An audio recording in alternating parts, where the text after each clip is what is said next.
I do apologize for the people on Instagram today, but my camera's decided to give up. So the YouTube, if you wanna, oh, there we go. Shit, there we go. Oh, I need to close my door. My door is leading to the. What?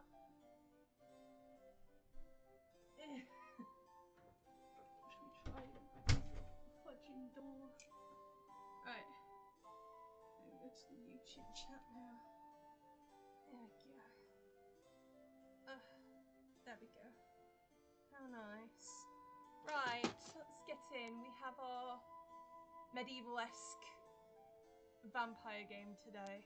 We have a new Otome game that we are playing, which is this one. So, excuse me, can I not have an ad?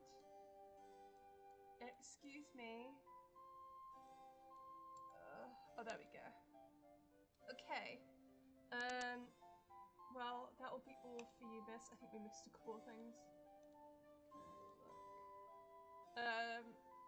Will that be all for you? I took the napkin around the apples and nod. Thank you. I named her Jacka. What a cute name.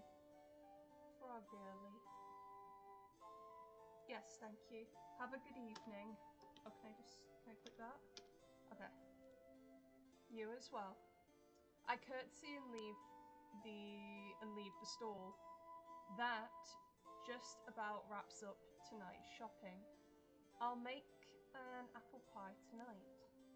It'll be a nice treat for Father and I. This game...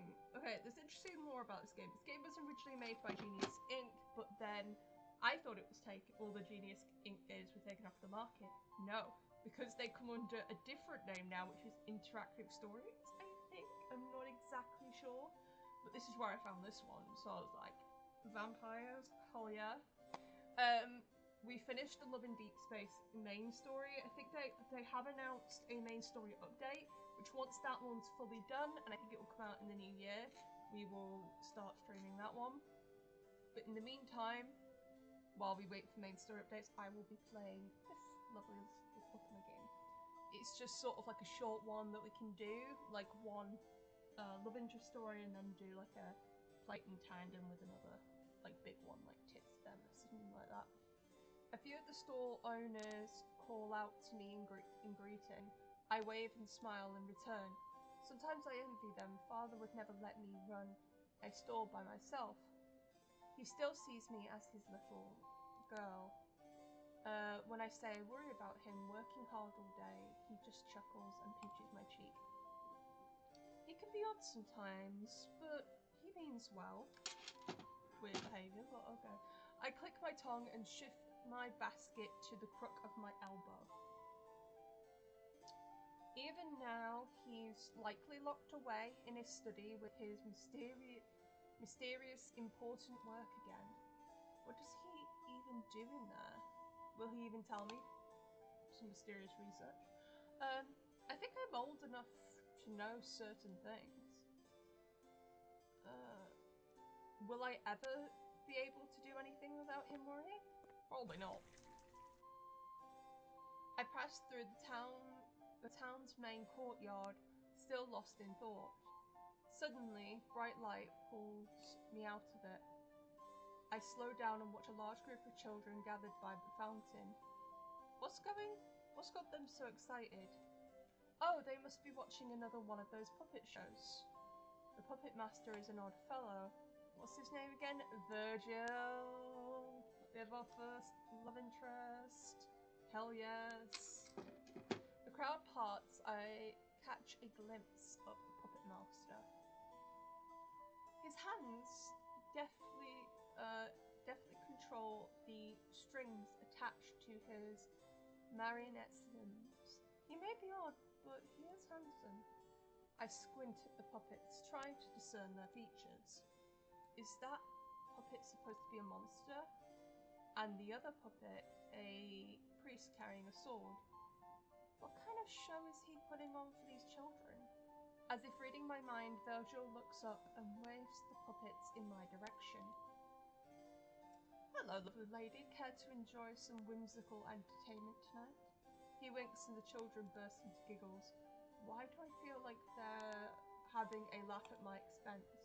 I curtsy and shake my head. No, thank you. I should be getting home. Virgil pouts and directs the priest puppet to bow.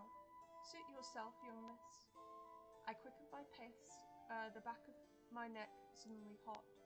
What an odd man. But he suddenly can't be that odd if children like him. Never mind, puppets, I have dinner and father to worry about. Father, I'm home. I push the front door open, expecting father to greet me as usual. Instead, the front hall is dark. My voice echoes strangely and I shiver. Why are the lights out? Father, are you here? Is there something wrong with the lights? I set my basket on the ground and rush down the hall. The door is shut with no lights peeking through. I hesitate at the threshold. Is it threshold? I think it's threshold. Father wouldn't like it if I entered his study without his permission. Perhaps I check elsewhere in the house. Where should I look? You're about to encounter your first choice.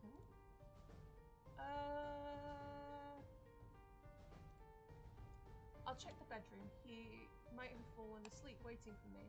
It's rare, but it's happened before. I knock on his bedroom door. Father, are you in there? I open the door and peek inside. The bed isn't occupied. He's not in here. Nothing looks out of place either. That's his coat on the rack too. He wouldn't leave without it. I shut the door, tension crawling across my shoulders. I don't like this at all. What's going on? I face the door to the study again, clenching my fists. Father will be upset if he finds out I entered his study. But what if he's in there and he's hurt? My concern wins out, and I take a breath and open the door. The study is empty. I touch one of the candle wicks and frowns. It's cold. Father hasn't been here for some time. Nothing appears out of place, but dread fills me when I see his satchel on the workbench. Father doesn't go anywhere without that satchel. Where is he? I walk to the window and pull the curtains back, peering out at the street. Why can't I shake this terrible feeling? A floorboard creaks, and I turn it towards the door. Father, is that you? I feel like it's gonna be one of our other guys. Glass fires through the air as something crashes through the sturdy window. It lands with a dull thud on the floor. What the heck? I shriek and stumble back, clinging to the door frame. That looks terrifying. What? A creature crouches on all fours before me. Ooh. Bloodshot eyes peer through filthy bangs as its fingers dig grooves into the floor. Oh, what is that? Is it human? Dark liquid covers its hands and lips. Ooh, is that blood? Something in the creature's face sparks a memory. Wait, I know this person. He's the apple seller. What happened to him? The creature growls and bares its sharp teeth before lunging at me. I duck just in time, scrambling to my feet and grabbing a nearby work stool.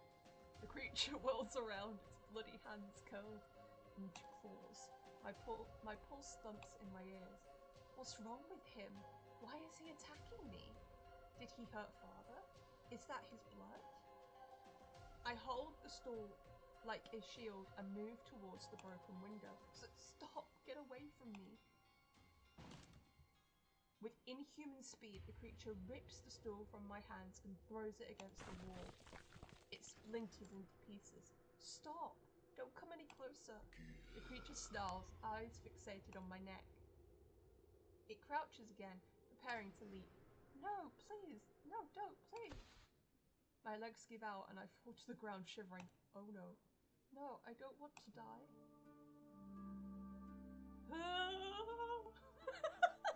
Suddenly a blinding light fills the room. Die. The thing's like, die, you dumb creature. The creature howls, shielding its eyes from the glare. It was me, Dio. I squint through watering eyes as the creature leaps out of the broken window. Just as quickly as it appears, the light starts to fade. Oh, hello!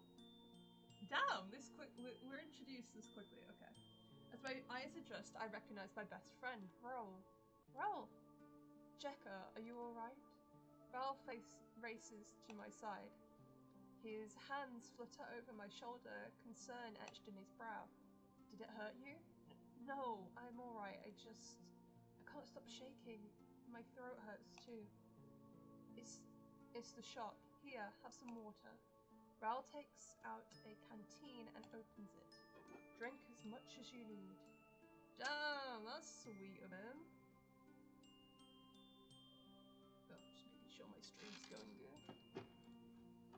His kindness warms my heart. I take a few swigs of the cold water. Just checking my audios are good. Yep, good audio. Thank you, Raoul. No need for thanks between us. I'm only glad I got here in time before it could seriously hurt you. I recall the creature's growls and shiver with renewed fear. Raoul, its hands were bloody. And my father, what if it hurt him? Raoul frowns. Your father? He's not here? No, he wasn't here when I arrived home from the market. I was looking for him when the creature attacked me. I'm scared, Raoul. He never leaves without telling me where he's going. I fear something happened to him. And that creature. Raoul gently clasps my hand. Jekka, I've known your father for a long time. He's a brilliant man. He wouldn't be overpowered so easily. We'll find him, I promise. Don't assume the worst has happened, alright? That won't help you or him. His earnest words melt some of my anxiety. Raoul always knows the right thing to say. You're right, I have to believe he's safe. I look around at the glass on the floor. Raoul, what's going on? What was wrong with that person? I bought apples for him at the market, and he was perfectly normal. Raoul squeezes my hand and takes a deep breath. Jekka, there's some mysterious sickness that's started to spread through town. It's driving people mad. People are falling victim to a scourge when night falls. It transformed them into savage, mindless beasts.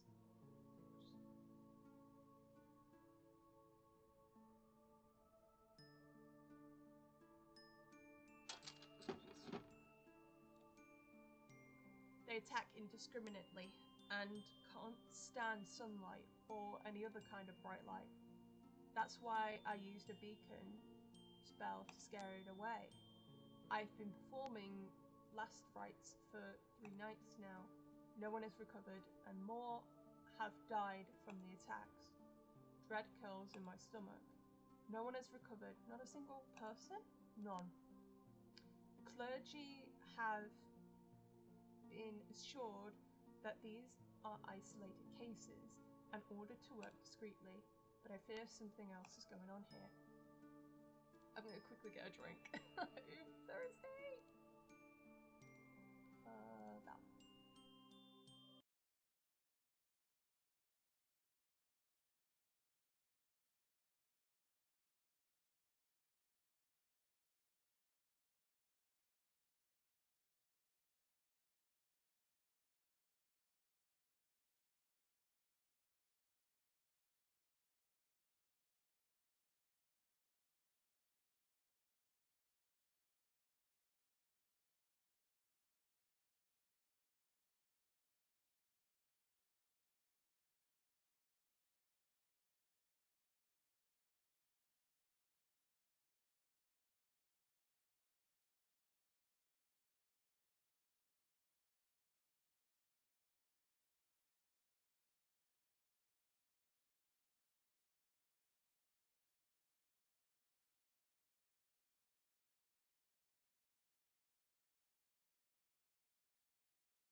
Your girl's got her thing now. There we go. Your girl's got her thing set up. And she back. There we go. There we go. I've been patrolling at night when I'm not with patients. And I've been checking your house to make sure you're safe. Okay, if he wasn't a friend, that would be so creepy. He was an exact stranger. A furious knocking at the front door startles me. Brother Raoul, are you there? I'm here, just a moment. Raoul helps me to my feet. Can you stand on your own? My legs feel a little wobbly, but I nod. I'll be fine. We make our way to the front hall, and Raoul steps in front of me. Stay behind me, just in case. Raoul opens the door, I crack and peers through. I hang back as a panicked voice filters through the door. Brother Raoul, there's another victim. You need to come right away. Another one? Where? A discreet beggar in the Tanner's district. Dr. Cassius urgently requested you meet him as soon as possible. Raoul nods and turns to me, gently holding my shoulders. Jekka, I need you to stay home. Lock the doors, barricade the windows, and wait for me. Can you do that? I bite my lip, becoming all too aware of the dark, empty house. I don't like the thought of being alone again. Besides, I want to know what's going on. What should I say? What if the creature comes back? But what will I do if that creature comes back? I won't stand a chance against it alone. Raoul thinks for a moment. I'll send a priest here to guard until I return. I shake my head. No, I trust you, Raoul. I don't want to be left with someone I don't trust. What if whatever's going on has something to do with Father's disappearance? I need to know the truth. Raoul looks at me intently before taking a deep breath. Very well, you can accompany me. But if I sense any danger, please, you must leave. There's much we don't yet know about the scourge. I promise I'll be careful, Raoul. Raoul's lips curl into a small smile. I know you will. Let's go. Raoul and I follow the priest through the silent town. He leads us down an alley full of poorly constructed shacks. These shacks look abandoned. Did the sickness claim the people who lived here? Just how long has this been going on in secret? Did Father know anything about this and chose not to tell me? Dim light filters through the cracks of a shack at the end of the alley. The priest stops and points. It's that shack at the... Show don't tell. It's like, there's a shack at the end of the alley. Oh, there's a shack there. I hate that. We get it. It's there. The character says what we've already seen in the actions. It's that shack at the end there. You see that shack that was just mentioned in the description? Yeah, it's right there. Dr. Cassius is already inside. Good, thank you. Return to the church and notify the bishop at once. Organize 2 search parties as well. One for Jekka's father, Dr. Gregor. The other for the apple seller. He's a victim. Right away, Brother Raoul. The priest bows and quickly leaves. I've never seen this side of Raoul before. He really knows how to take charge. No wonder he's so highly respected at the church. Raoul squares his shoulders and turns... Oh, that's how you do it, okay.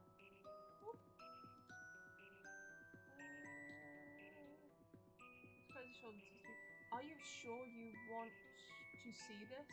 It's gruesome. I stand my ground despite my fear. Yes, I want to see. If this is connected to Father, I need to know all I can to help him. Raoul still looks uncertain but nods. Very well. A thin cloth serves the door. Raoul pulls it back just enough to peek through. Cassius, it's me. I'm coming in. The shack is small and cramped. A man struggles to restrain a woman writhing on a pile of rags. Hey, this is a boy! Stay still, woman. I'm trying to help you. The woman lashes out and Cassius utters a string of foul curses. This is Doctor? Why is he wearing a mask like that? Cassius looks up and quickly beckons Raoul over.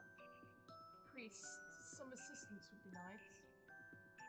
Raoul rushes forward and grabs the woman's legs. What are y'all doing, man?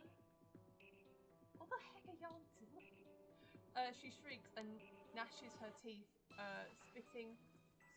spittle flying from her lips. I stay by the entrance, reluctant to get any closer to the woman. I think the woman's... Are they doing like an exorcism or something, it looks like? It's as if she's lost all her humanity, just like the man who attacked me. What in the world is causing this animalistic behaviour? I've never read about anything like this. With Raoul's help, Cassius manages to sedate the woman. Her movements slow and a minute later she stills. Cassius sets the syringe aside and checks the woman's pulse.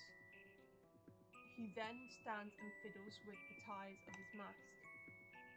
That should keep her down for a couple of hours. He removes his mask, revealing sharp features and a jagged scar. I smother a gasp. How did a doctor get such a scar? Is that why he wears a mask? He certainly is handsome though, despite his horrid bedside manner. Took you long enough, priest. I needed you an hour ago. I needed to help my friend, else I would have come sooner. Cassius eyes me up and down. This man is so rude. He has such an intense gaze. I don't think anyone's ever looked at me like that before. Unsure what to do, I curtsy. Hello. Hello, I'm Jack. She does not know. She's like, I guess I'll just curtsy. Cassius glares furiously at Raoul. Why did you bring a civilian here? I didn't want to leave her alone. She was attacked by a victim at her home. Cassius furrows his brows at me. You were attacked? Did it scratch or injure you? No, it only frightened me. I arrived in time to cast a beacon spell. Her father is missing as well. He's the inventor. The inventor? What does he have to do with this? There might not be a connection, but the timing is odd. Cassius wipes sweat from his brow and sighs. I don't like this. We're having enough trouble keeping this under wraps. He jerks his head in my direction. I don't need her blabbling her mouth and causing a panic. I clench my fist in such anger. He is just rude. Like, Cassius is just... Like, thanks for your attitude, man. I really needed it. I really needed all that. Does he always presume the worst in people? I wouldn't do that. Cassius doesn't look convinced. So distrustful. I turn my attention to the woman. Her hands and throat are discolored. Is she in pain? Cassius and Raoul share a look. I can only assume she is, but she won't be for long. The sickness is burning through their bodies like a wildfire. They all die soon, no matter what I do. At this point, I can only stop the infected from tearing apart everyone in this forsaken town. I gape. How is the sickness spreading? Cassius glares at the ground, jaw clenching. We don't know. Something like pity wells up in me. I feel bad for him. He must hate not knowing what's making people sick. The victims don't seem to be contagious. but the townsfolk don't stand a chance against their attacks. That begs the question, just how is it being transmitted? Cassius opens his mouth to reply with a sly voice, when a sly voice interrupts him. This lady makes a good point. How indeed. Raoul and I turn to see a tall, I'm guessing that's Virgil, figure against the doorframe. Who are you? The figure chuckles. Oh, I'm just an observer. Observer. Nobody too important. The light isn't strong enough to make out his features, but I recognize his mismatched eyes. You're Virgil, right? The puppet master. Virgil smirks and bows low, stepping into the light. Pleased to meet your acquaintance. I am indeed Virgil, the puppet master, befriender of the unfortunate, knower of secrets. More importantly, I am a man of questions. I want to pose one to you now. Haven't you brilliant folks noticed who exactly is falling ill? An irritated Cassius glares at Virgil. I'm not in the mood for games, puppet master. Do you know something about the sickness? Virgil hums in assent, eyeing the unconscious woman. I know this woman well. I saw her just the other day, and she was perfectly normal. She's a beggar, as is her eldest son, who is also a victim, yes? Raoul nods, lips turned down at the corners. Yes,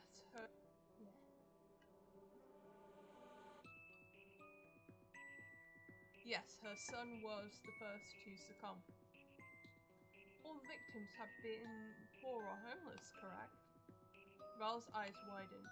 They have. All of them.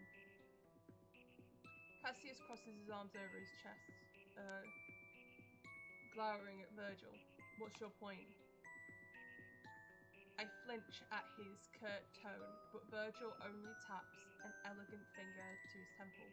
Think, you're the doctor here. Isn't it odd that only the disadvantaged citizens of our village are falling ill? Raoul inhaled sharply in surprise. Many don't look too kindly on the beggars, the poor, the homeless. They wouldn't so much as bat an eye if they all disappeared or died. In fact, many would benefit from their absence. We got some conspiracy going on. Virgil's words unsettle me. Do people really think like that? How horrible. Raoul frowns at Virgil. Are you saying poison is the culprit here? Cassius shakes his head. No, I've already ruled out poison. I look closely at Virgil, reassessing him. Maybe he's on to something here. Are you suggesting that someone is purposely infecting these people? But why? Virgil is about to reply when a retching noise cuts him off. The woman is awake and eyes around with manic eyes. Cassius stares at the patient in disbelief. Impossible. That sedative should have kept her unconscious for another hour at least. Priest, help me hold her down. Raoul tries to secure her legs, but the woman is too fast. She leaps to her feet, hands curled into claws. Jekka, stay back. Cassius is already preparing another sedative, eyeing the woman warily. Need. Her bloodshot eyes rove around the room before landing in front of me. Blood, rich, sweet blood, mother. I want to run, but my limbs refuse to move. Blood? She said blood. The woman leaps at me, claws reaching for my neck. I scream, bracing for the blow.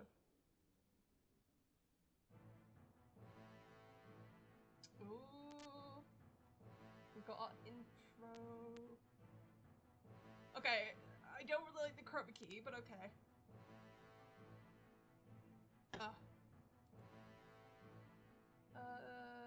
I've got 3. Okay.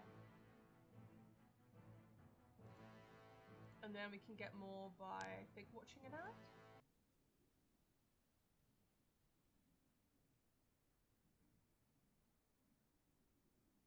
don't know how long these chapters are though with the tickets. That's the thing. Except... Oh, got an ad!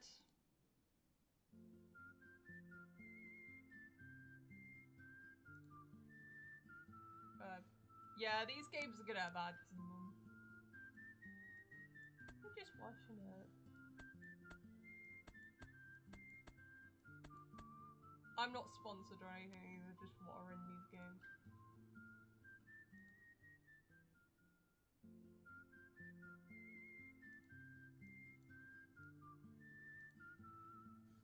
Okay.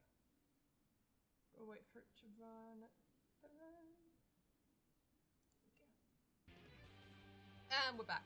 Ralph shields me in the blink of an eye. Stay back. I duck to avoid her swiping claws. Cassius, what's wrong with her? I don't know. Raoul helps Cassius wrestle the woman away from me. Why was she trying to attack me? Even now she reaches out to me, drooling. Her hands and throat are a horrid purple. It's too late to save her. The discoloration is already setting in. Priest, you need to perform the last rites now. The woman twists and turns in his grip, eyes never leaving mine. I force myself to take a step back. Even as she dies, she won't look away from me.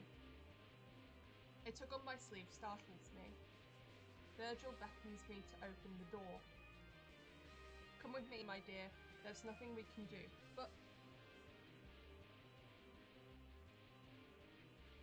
Virgil tugs more insistently. We're just in the way here. Let them work. I reluctantly follow Virgil outside the shack. The boards of the shack block out the worst of the woman's rasping cries. I shudder as I hear Real begin the last rites. That poor woman. Just what in the world is causing this terrible affliction? And why did she attack me specifically? There are so many unknowns here. I don't like it. I glance sidelong at Virgil. What else do you know about this sickness? You seem to know more about what's going on than Raoul and Cassius. Virgil blinks. Do I give off that impression? I mean, I only know what I'm told, and many people like to tell me things. I'm a wonderful listener. So now it's my turn to listen. Tell me what you know, please. Some strong emotion flashes through his eyes, too quick for me to identify. Virgil hums and taps his chin, pretending to be deep in thought. Well, my dear, there is something you should know. Listen closely. He crooks his finger, beckoning me closer, a sly gleam in his eyes. I gulp and lean in. There's more to this world than meets the eye. He gestures to the shadows around us. Like a double-sided mirror, another, more sinister world lurks in the shadows. I raise an eyebrow. What mischief is he cooking up? Another world? Virgil nods, hands dancing as he speaks. Oh, that auto plays. Yeah, always plays it. A dark underworld full of monsters that look like you and me.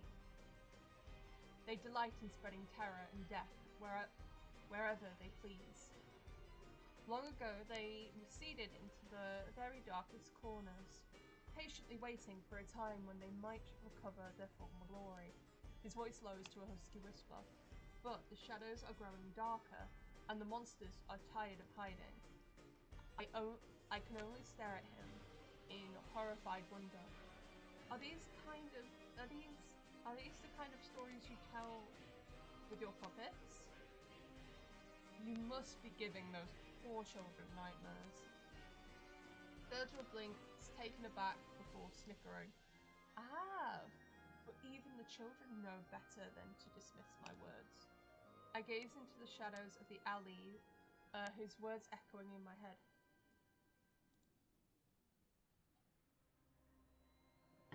Does such a world actually exist? Do monsters like that actually walk among us? It sounds like something out of one of my books. A sudden chill crawls over my skin. I shudder. You're shivering. Did I terrify you that much? Oh, Virgil wraps one of the scarves around his waist before I can respond. Oh. Here, wear this. It'll keep you warm. I like him now. I was like, he's so kooky. I don't know. But now I'm just like, oh, that's sweet. Okay, Virgil is my current favorite. It wouldn't do if you fall ill. The good doctor is busy after all. He winks his grin full of mischief. Are you not cold? He wrinkles his nose. No, I don't feel the cold much. I've grown accustomed to long, dark nights. Okay, this is my favorite one at the moment. I look back and forth between Virgil and his scarf. It does look warm. It's nice of him to offer, but something tells me his kindness comes with a price. Never mind. What should I do? You're able to make your first pretty good choice. Some choices cloth rubies, these can... Okay, we'll accept Virgil's scarf. Well thank you. As I reach for the fabric, Virgil clicks his tongue. Allow me. I freeze as he steps close and slings it over my shoulder like a shawl. He's so close, but he smells nice, like jasmine flowers. Wait, why am I noticing how he smells? Get a hold of yourself. He fusses over the wrinkles before stepping back to admire his work. There, isn't that better? He tilts his head, eyes crinkling at the corners. Everyone thinks he's a madman, but are the mad kind like this? My cheeks are burning. I'm grateful it's too dark for him to notice. Much better, thank you. A loud shriek from the shack startles me. I stumble slightly, and a warm arm wraps around my shoulders. No falling now, wouldn't want my best scarf to get dirty. His words are light, but his gaze is focused on the shack. Another shriek splits, causing me to wince. Should we? Virgil shakes his head. No, she'll be dead soon. I'm shocked by his flippant words, and it takes me a moment to find my voice. But you said you know that woman. If that was someone I knew, I would want to comfort them in their last moments. Virgil shrugs, removing his arm from my shoulders. She's just one of the many lost souls in this town I've become acquainted with. But she's not human anymore. I see no point in watching her die. Virgil stretches his arms over his head, yawning. I stare at him, struggling not to gape. How can you be so unaffected in the face of death? Virgil blinks lazily, reminding me of a cat. We're all death's puppets in the end, no? He smirks and taps the tip of his finger, the tip of my nose with his finger. You're cute when you're flustered. I bat his finger away, flushing. Stop that, you're avoiding the question. Am I? He taps my nose again and jerks his hand away before I can swat it. Really? Teasing at a time like this?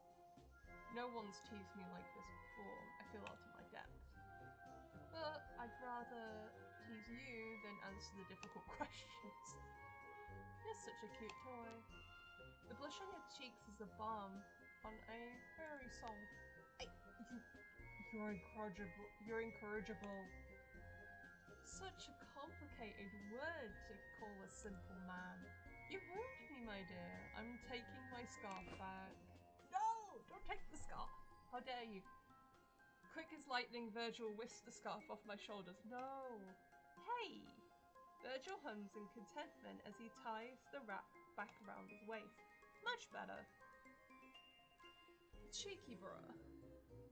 I bite the inside of my cheek to keep from smiling. I've never admitted it out loud, but Virgil's teasing is a welcome distraction.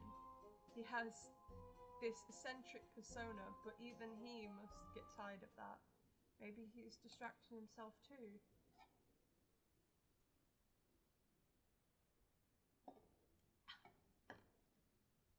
Perhaps he's not as unaffected by all this as I thought. Suddenly, I become aware of the heavy silence. Raoul stopped speaking the last rites. She must be gone. I close my eyes and say a quick prayer in the woman's memory. I hope she didn't die in pain. How is this sickness spreading? Are we all in danger here? I must say, her behaviour tonight was quite odd. Odd? What do you mean? These monsters attack indiscriminately, but she was quite fixated on you. I inadvertently raise a hand to my neck at the memory, fear curdling in my stomach. But why?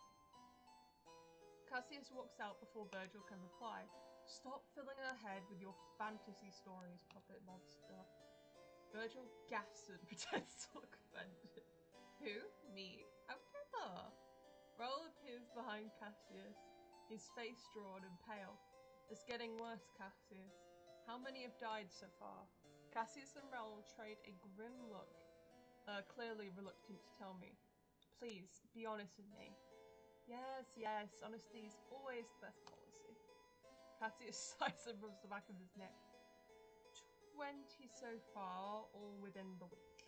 20 people. The puppet master is right about one thing. It's primarily the poor and homeless who are falling sick. I've ruled out the water supply, but it'll be hard to trace if it's something in the food. Cassius pinches the bridge of his nose.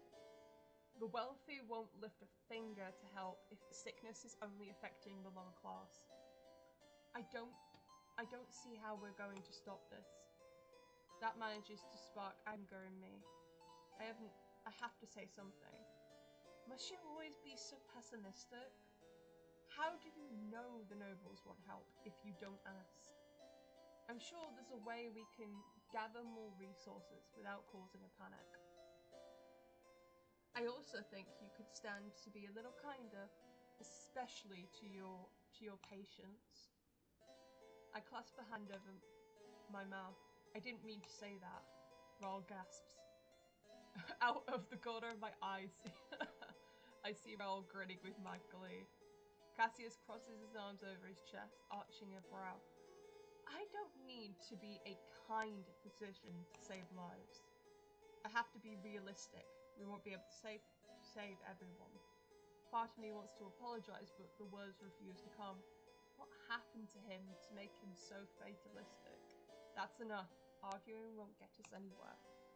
We're all exhausted and stressed. We could stand to get a good night's rest.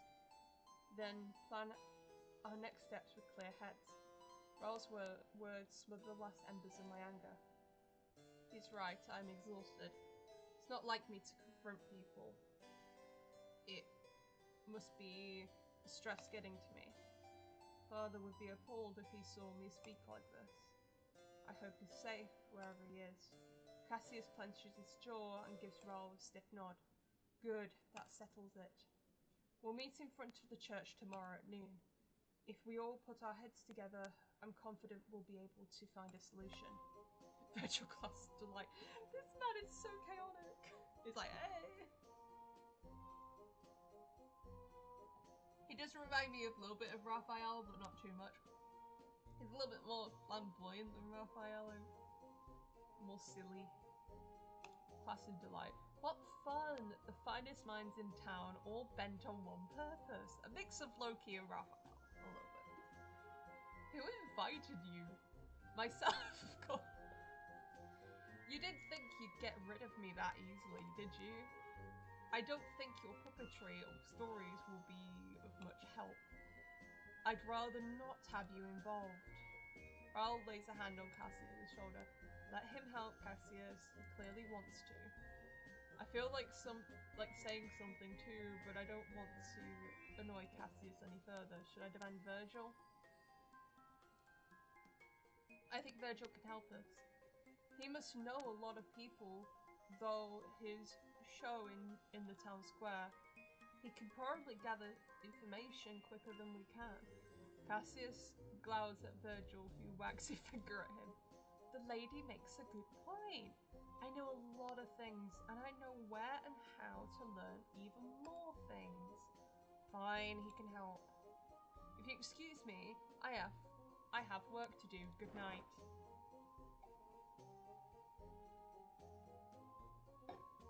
With that, he disappears into the shack. Yeah, Virgil's definitely my favourite. Virgil rolls his eyes. All he needs is a plastic chair, and I am the store daddy, and he would fit right into Devil May Cry. He's a tough nut to crack, and he needs to dye his hair white. Then he'd be like the other Virgil. He's a tough nut to crack, isn't he? He flashes me a grin and bows low. Until noon, lovely lady.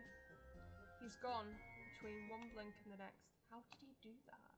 I didn't even hear him leave. He really is an eccentric fellow. A gentle touch on my elbow draws me out of my thoughts. We should leave Jekka. Are you sure? Don't you need to help Cassius?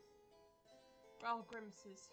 I've offered to help him prepare the deceased numerous times, but he always refuses. He says since he couldn't help them in life, he may as well do what he can to help them in death. He said that? I look back at the shack, wondering. Maybe there is much more to him than meets the eye. He can be stubborn, but he really does care. Raoul holds out his hand. You must be exhausted, Jekka. I'll escort you home. Are you sure? My home is out of the way of the church. I'm sure you're tired as well. I don't want to leave you alone, not while it's dark out. His kind words send a thrill of heat up my neck. Raoul always looks out for others before himself. I smile and loop my hand through his. Very well, lead the way.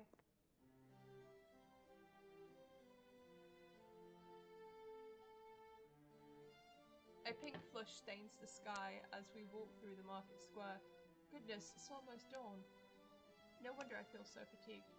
Farmers and merchants are quickly setting up their wares. The smell of fresh bread fills the air. It's just another day at the market to them. Pardon me. Do any of them know what's going on in the dark? Oh! Have we got voice acting now? You must be finished. Shall I buy us breakfast? His soft smile melts some of my fears. He's right. It'd probably help to eat something. Plus spending time with Raoul will help ease my mind from last night. What should I do? Ah, damn it! I have some food at home. I shouldn't let that go to waste. Thank you for offering. Raoul nods but still looks concerned. Promise me you'll get some rest. I don't want you to worry yourself sick. I hold out my pinky finger. Pinky promise, just like when we were kids. Raoul's concern fades as he smiles and wraps his pinky finger around mine. It's settled then. The gong of the church's bell resonates from afar. Raoul looks up at the bright sky. I probably will do like a, if there's no like route system, I'll probably do like a general playthrough. I know there's like multiple seasons of this thing, so we'll do like the first season, second, and third. Because I'm not paying money on this game. I'm not dropping, I've dropped enough money on Love and Deep Space. We don't need another one.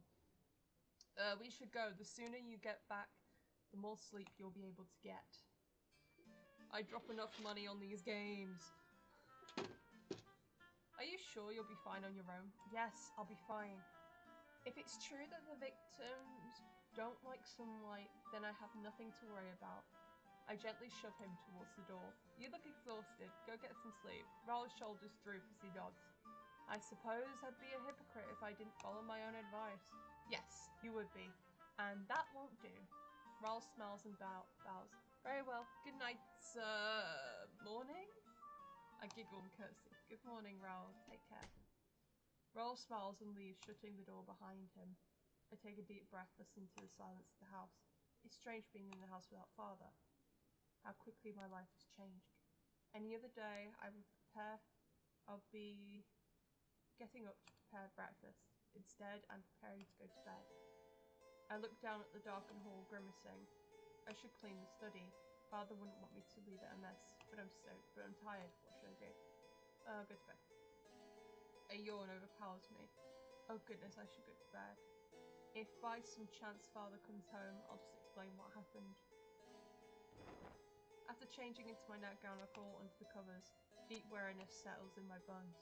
I don't think I've ever been this exhausted before. So much has happened, I have trouble wrapping my head around everything. I yawn and look around the familiar contours of my room. Unfortunate Roll showed up when he did to save me. Can I save it? Don't think there's a save function. And Virgil said the monsters are tired of hiding. What did he mean? What monsters are out there, if any? I close my eyes and mull over Virgil's mysterious words until I fall asleep. Oh, there's more.